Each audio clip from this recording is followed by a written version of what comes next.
네, 우리 외국인 투자자 그리고 외국 상공회의소 임원진 여러분 이렇게 만나 뵙게 돼서 참으로 반갑습니다. 우리나라식으로 얘기하면 새해 복 많이 받으십시오. 사업도 성공적으로 이끌어 나가시기 바랍니다. 외국인 투자는 대한민국 경제 성장 발전의 핵심 축이었고 또 앞으로도 매우 중요한 역할을 하게 될 것으로 기대합니다. 작년이죠, 벌써 작년 하반기에 이제 외국인 투자가 대폭 늘어났다고 합니다. 역대 최대라고 하네요. 아마 작년 한 해를 통째로 보면 정말 전반기는 매우 불안정하고 또 심지어 마이너스 성장까지 하면서도 아마 국내에 투자하신 여러분들 또 투자하시고자 했던 외국인 투자자 입장에서는 매우 불확실한 시기였던 것 같습니다. 그런데도 하반기에는 거의 되돌아온 측면도 있겠지만 워낙 대규모로 사상 최대의 외국인 투자가 이루어졌다고 하는데 대한민국 정부로서는 매우 환영하고 또 여러분들의 투자에 임하는 기대가 실망으로 변하지 않도록 저희가 최선을 다하도록 하겠습니다. 아마 여러분께서는 대한민국의 현재 경제 상황에 대해서 현장에 또 계시기도 하기 때문에 과거와는 다른 면모를 보시는 측면이 있을 겁니다. 특히 그게 드러나는 게 아무래도 자본시장, 주식시장의 전례 없는 변동이죠. 우리 대한민국 국민들도 놀라고 있지만 사실 저도 이렇게 될 줄은 알긴 했는데 너무 빠르다. 예상보다 너무 빨라서 놀랍다는 생각도 합니다. 그러면서도 또 한편으로 생각해 보면 이게 정상화의 과정이기 때문에 대한민국이 가지고 있는 원래의 기초 체력 이하로 평가되고 있던 것이 이제는 조금 제대로 평가받는 과정에 있는 것 같습니다. 앞으로도 그러면 어떻게 될 거냐. 저는 우리 대한민국의 주식시장이 대한민국에 투자하시는 여러분들의 미래를 좀 보여주는 거 아니냐 이런 생각이 듭니다. 대한민국 시장은 여전히 저평가되어 있고 또 한편으로는 인적 자원이나 물적 기초 이런 것들이 매우 뛰어나기 때문에 앞으로도 성장 발전 가능성 매우 높다라고 저희는 자부심을 갖습니다. 너무 잘 아시겠지만 이제 경제라고 하는 게 자유로움에 기반하죠. 그래서 자유민주주의와 시장경제 자본주의가 어울릴 수밖에 없는 것인데 이 자유로움의 가장 본질적인 요소는 합리성과 예측 가능성입니다. 그러니까 합리적이라 해야 되죠. 불공정하고 불투명하고 이런 건 경제에 매우 해악적인 요소 아닙니까? 그리고 또 한 가지 중요한 것은 이제 안정성이죠. 불안하면 경제가 살 수가 없지 않습니까? 상황이 나쁘더라도 예측 가능하고 안정적이기만 하면 대비를 할 수가 있는데 이게 앞으로 어떻게 갈지를 잘 모르겠다라고 생각이 되면 대응하기가 참 어려워서 경제적인 결단을 하기는 매우 어려울 겁니다.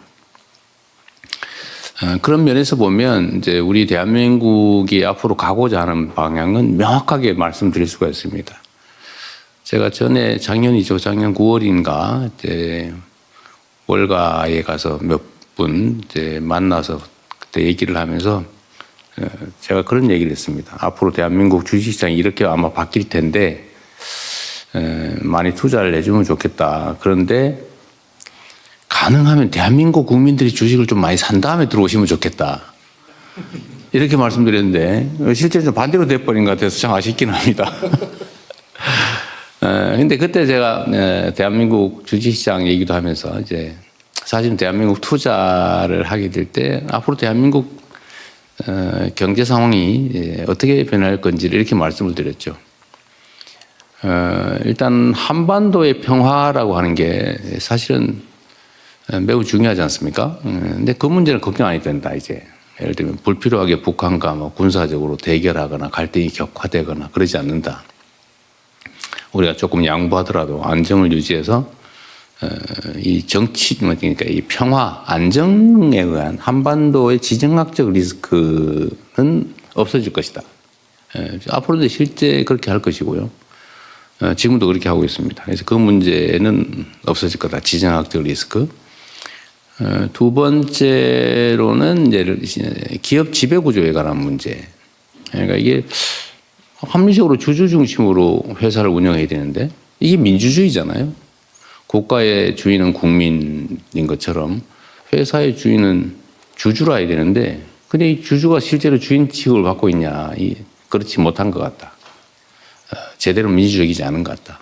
그래서 이 지배 구조를 개혁해서 주주가 제대로 대접받는 합리적인 기업 경영 지배 구조를 만들겠다. 또 하나는 이제 시장이 불공정하고 불투명해서야 되겠느냐. 소위 주가 조작이니 뭐 이런 걸로 대한민국이 참 망신사를 샀는데 지금부터 그런 건 없다. 철저하게 주식시장의 공정성, 투명성을 확보하겠다. 또 제가 그런 거 하는데 또 자신이 있거든요.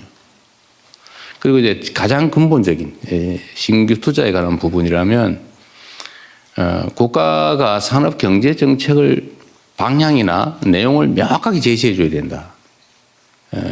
지금까지는 그게 불명확했는데 대한민국은 이런 방향으로 갑니다. A, B, C, D, E, F, A, B, C, D, E, F 뭐 이렇게 저희가 정하게 됐습니다만 첨단 기술 산업 중심으로 대전환을 한다. 그 중에서도 핵심은 인공지능과 재생에너지다. 뭐 이렇게 말씀을 드렸는데 이런 국가 산업 정책을 명확하게 제시하는 것으로 이제 예측 가능한 그런 대한민국이 될 거다 이렇게 말씀을 드렸습니다. 한 6개월, 7개월, 이제 8개월째 되나요? 이제 그 사이에 엄청나게 많은 게 변했죠.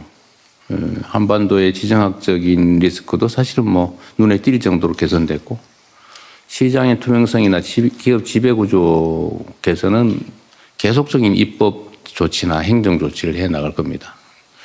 그래서 그것도 바뀌고 산업경제정책도 뭐 지금 계속 방향을 명확하게 제시하고 이제 구체적인 내용 예를 들면 여러분들이 제일 불편해하는 예를 들면 규제 합리화라든지 불필요한 규제를 없애주겠다. 자유롭게 또 공정하게 경쟁할 수 있게 해주겠다. 또 투명하게 모든 행정이나 정책을 결정하겠다.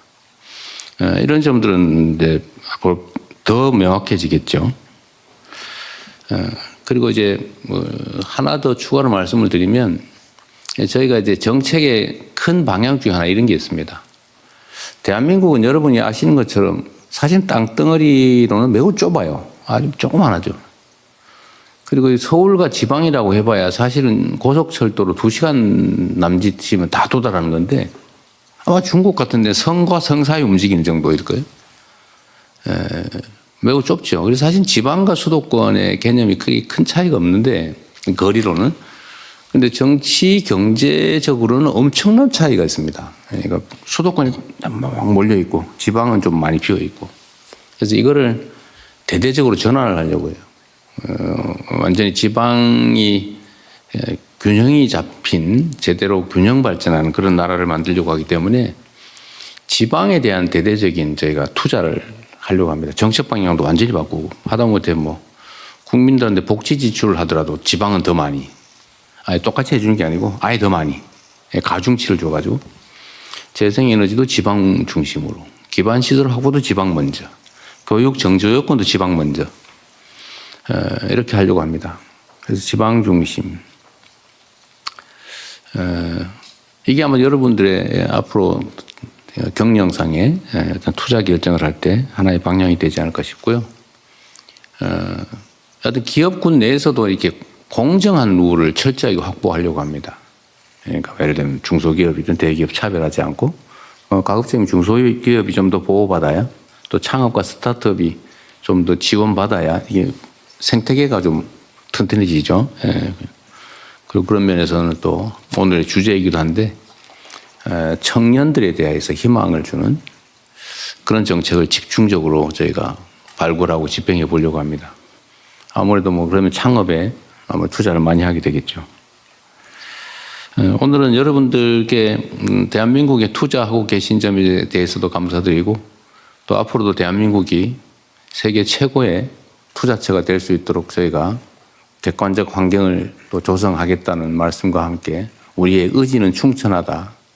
대한민국 정부를 믿고 대한민국의 객관적 조건을 믿고 미래를 함께해도 괜찮다. 이 말씀을 드리고 싶었습니다. 이렇게 시간 내주셔서 참으로 감사드리고요. 여러분들에게 기대가 큽니다. 고맙습니다.